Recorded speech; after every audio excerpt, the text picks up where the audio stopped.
Happy Thursday. The sun shines out. The humidity's not as high in the garage yet, so it's a good time of day for us here. For those of you that are visitors, I'd like to welcome you to EmergyCare. My name is Dave Basnak. I'm the President and Executive Director. This is my favorite time of year because we get to honor one of our staff with the Spirit of EmergyCare Award, and also we get to honor our EMS providers and all of our staff that help keep our mission moving forward every day. So this morning, we'd like to start with the Spirit of EmergyCare Award and honoring one of our own.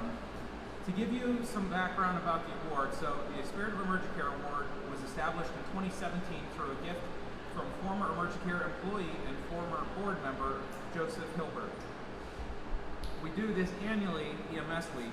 This is an award that recognizes an employee that is nominated by their peers who embodies a positive attitude, exceptional work ethic, and significant organizational contributions.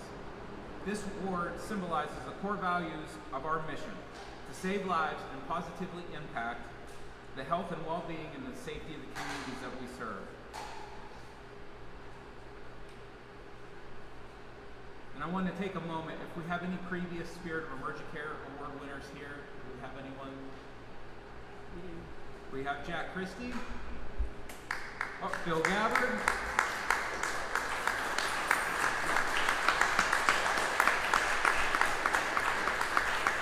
We should have made you guys sit up here and actually do all of this presentation. Everybody's tired of hearing from me, so welcome.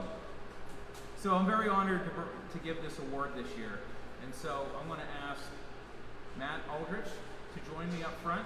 He is this year's 2024 Spirit of EmergyCare Award winner.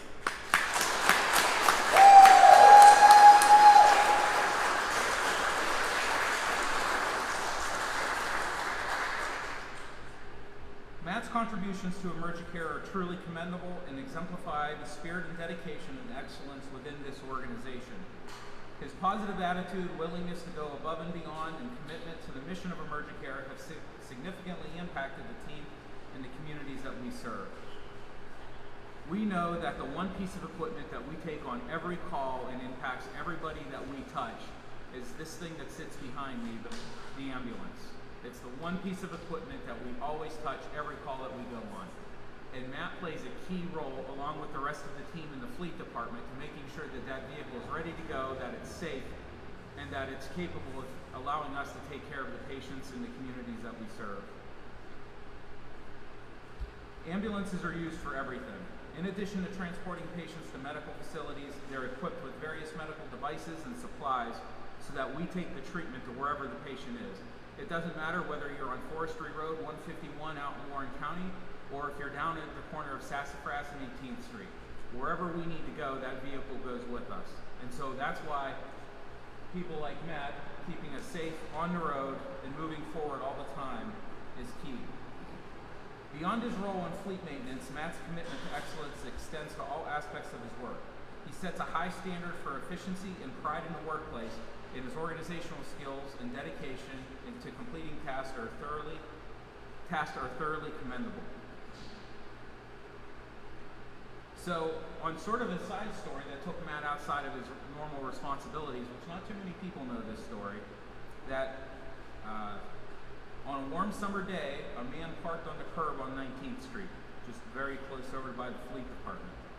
There was a gentleman that was slumped over in his seat. After a short time, Matt went to check on him and see if he was okay. He went to the vehicle, knocked on the window, and asked the gentleman if he needed assistance. The man replied yes, and that he wasn't feeling well, and he asked for help. Matt sprang into action and went to get help.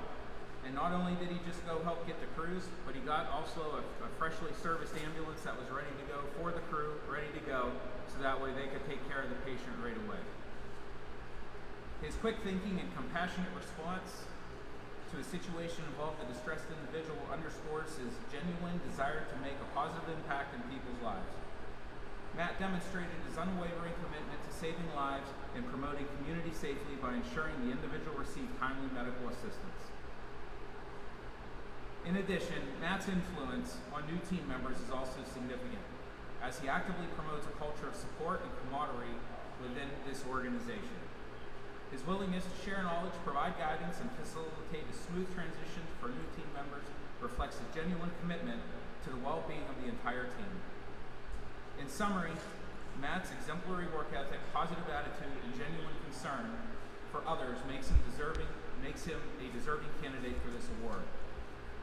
I'm honored to present Matt with this award today, and I thank him for his service to the community and everything that he does, and it's an honor to work with people like Matt. Thanks, Matt.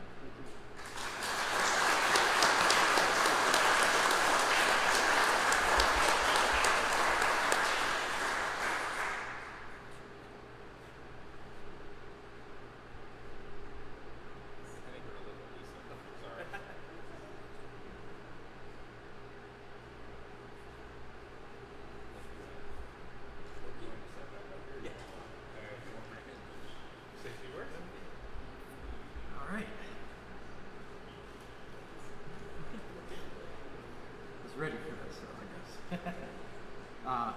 First off, I'd like to say, let's go Fleet. All right, guys. In all seriousness, I couldn't have asked for a better group of guys in the garage to work with every day. It's great. I come in with a great mood, positive every time. Just good group of guys to be around and work with. So thanks, guys. I've been fortunate to have an amazing mentors, Dave Light, Jim Johnson, Dan Couric. They've helped me grow within the company, and as I still continue to do so. And so I just want to say again how much I appreciate being a part of this great company. So thank you, everybody. I appreciate it very much.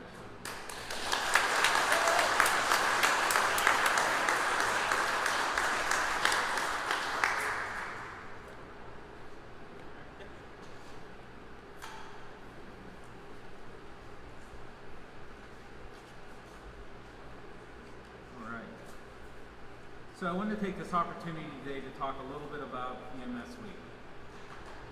EMS Week is something that really takes place 365 days a year, 24 hours a day, 7 days a week, because we never really stop, do we? No, the wheels are always turning, things are always happening, lives are always being saved. This year marks the 50th anniversary of EMS Week. 1974, President Gerald Ford took the first steps at formally recognizing EMS as a profession by founding EMS Week. You have to remember, EMS is still in its infancy. EMS really didn't come to fruition until after 1966, when the white paper, the accidental death and disability paper, was presented to President Johnson in the late 60s. That paper basically said that more people died in motor vehicle accidents and preventable death than died in the Korean War through 3 years of the war, which was eye-opening, because at the time, there was no formal emergency medical services system. Does anybody know actually what the first ambulance was? The funeral homes, hearses. And it was because they were the only profession that had a bed in their vehicle to be able to transport people who were unable to sit in a car, sit in a chair. So that's where EMS started. Several years later, we'd see where EmergyCare was born right here in the city of Erie. July 1st, 1983 is when things stepped off for the first time. In fact, I believe we have a couple of our day one employees here, Steve LeJohn. Hiding in the back, Steve, who recently retired, he remembers July 1st, the beginning of 1983, there when EmergyCare started. EmergyCare was a grassroots effort that was started by the hospital systems in the city of Erie at that time. So at that time, that's back when it was Hamlet Medical Center, St. Vincent Hospital, Metro Hospital, and like I said, the city. EmergyCare has been serving this community for 40 plus years now. 24 hours a day, 7 days a week, 365 days a year. Doesn't matter how much snow that comes, it doesn't matter how much sunshine we get, it doesn't matter how much rain that we get, we're always moving and we're always helping people. Since then, we've seen the EmergyCare family continue to grow as we've now expanded into 8 counties and have 10 different locations spread throughout northwestern Pennsylvania, making us one of the biggest not-for-profit ambulance services in Pennsylvania and being the biggest in northwestern Pennsylvania. Every year we touch between 80,000 and 90,000 different lives through the services that we provide. And we see that number continue to increase as we take on additional territory and support other agencies around us. The one thing that we've learned through the years is that the most important component to our EMS system here are the people that we have that work for us, which is why EMS Week is so important. When you look over here at this history display of how things have changed and how things have evolved through the years, and I know for a fact, just in my 23 years of doing this, how much things have changed. But when you look at through the lifespan of our organization, how much things have changed, there's one thing that hasn't changed. And that one thing is that it takes the right people to be able to take that equipment and do the special things that we do with it.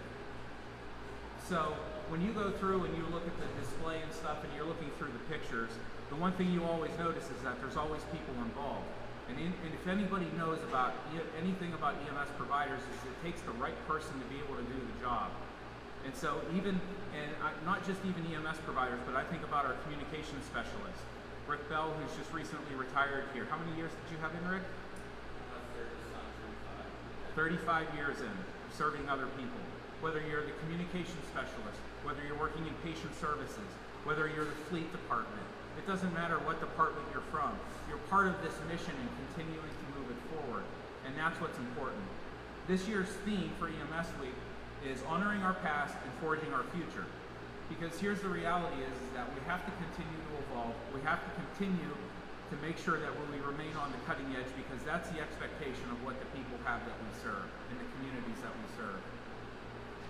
So it's interesting because so many of us started out with some of this technology that we look and laugh at now. But at the time, it was certainly cutting edge technology. The concept of actually having paramedics go to the field, start IVs, defibrillate, do cardiac monitoring, assess, diagnose medical crisis in the field, back in time, that was completely foreign to anybody. Who ever thought about taking that stuff outside of the hospital? Now, in one of these machines, we literally take the emergency room, we take the critical care unit right to the patient's bedside. Like I said, it doesn't matter where we're at, whether we're out in the Allegheny National Forest or right downtown. We take the care to the people. And so the reality is, as we look at moving forward and fulfilling the other end of the theme, the forging our future, is that we have to remain on the cutting edge. But the core component to whatever we do moving forward comes down to our people. And I will tell you that EMS employees, staff, providers, whatever you want to call them, are the key part of making it all work. You have to have the right person that's community-minded, and everybody here in this organization is community-minded. I know everybody here has this organization's mission in their heart and help to move us forward every day. Because at the end of the day, it comes down to the people that we're serving that's on the other end of the phone when they're calling 911. It's the person that we're carrying out of the house in their time of need. It's the family members that have lost a family member that we've tried to work and resuscitate for an extended period of time. That's what matters in all of this, is that in the future that we continue to serve the community as they expect us to and as we want to. And so as we move forward, we have to continue to remember is that we're a very people-centric organization, and that's what we're going to do moving forward. Not just for our community, but also for ourselves. Because without having that purpose and that mission mindset, we'll only be doomed to fail. I only looked at for the next 40 years so that when we look back and see what this looks like when those of us that are in our 40s and younger are retiring, that we have all of these silly pictures over here of us and stuff that we laugh at. But we know that it doesn't matter whether you're looking at somebody in the picture from 1983 or you're looking at somebody in a picture from 2024, it's the same moral fiber throughout. That's the one thing that hasn't changed, is that it's a people-driven, it's very much a people-driven line of work. And it's about people, and it's about taking care of people, and that's what our organization is committed to, and that's what we're committed to for the next 40 years. So as we wrap up the end of our 40th birthday here, I just want to take a moment to recognize all of the staff that makes EmergyCare great. All of our field providers, all of our contacts, all of our patient care services representatives, our fleet department, our finance, all of our support services here. I want everybody to give a round of applause.